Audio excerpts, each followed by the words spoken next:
So the event has been very successful, much more than we expected at the beginning. In fact, we have breaking numbers for almost everything that it's accountable in the conference. If you're an enthusiast or a professional in marine mammal science, you end up coming to these conferences to learn, to meet other people, to share ideas and to share your knowledge and your research with others. Yes, I think one of the great things about these conferences is that especially younger students and early career researchers get to make contact with people who've been doing the work for a while. They may have read their papers and they know them as kind of distant names, but then when you meet them and realize they're just normal people and you can have a conversation with them, then I think that can be an inspiring experience. So it's also a great experience for me to learn more about what is motivating the upcoming generations of scientists and what interests they have.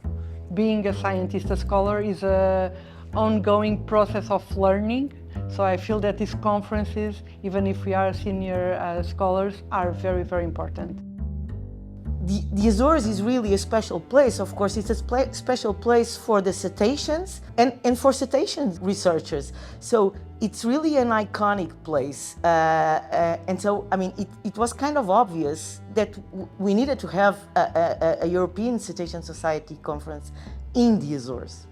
Oh yeah, well for me one is meeting all the people from around Europe that are here, and then two is learning about sperm whales.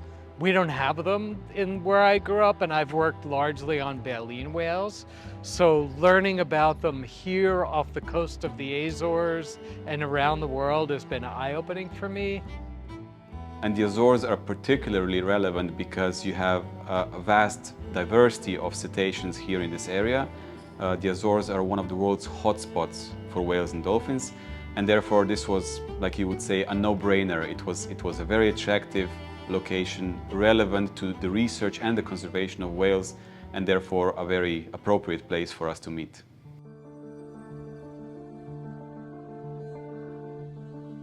Yes, it's been great to present some of the work that I've been doing on the vocal dialects of sperm whales, and then to have responses from other researchers who are working here and in other parts of the world on similar issues. So these are connections I would never have made if I hadn't come here personally. This time I was invited to give a keynote lecture on my most recent topic of research, which is marine environmental history, marine mammals in the past of the oceans, as well as the blue humanities as a tool to understand the ocean, manage and conserve it. I work on nutrient ecology, basically on whale poop or whale feces. And what I've found is there's a bunch of new researchers that are looking at this and looking at this idea of nutrient transfer. So how do whales increase productivity around the world? And especially here in the Azores, places off of Norway, in the Mediterranean. We have had 745 registrations.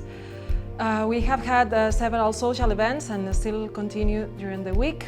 In fact, we had movie sessions on the public library on Monday. We had yesterday a performance of a concert of piano at the church session, a movie night here in the theater, and also on Friday a documentary screening at the Club Naval. Additionally, we have organized 24 different workshops in 13 rooms of the city in 4 different venues in just 2 days. And these workshops had compiled more than 770 registrations, which is also an outstanding number. We have received more than 600 abstracts, almost 400 posters accepted, which are now in exhibition in Portas do Mar Pavilion, and around 40 oral talks and 40 short talks that are being presented during the plenary sessions here in the theater.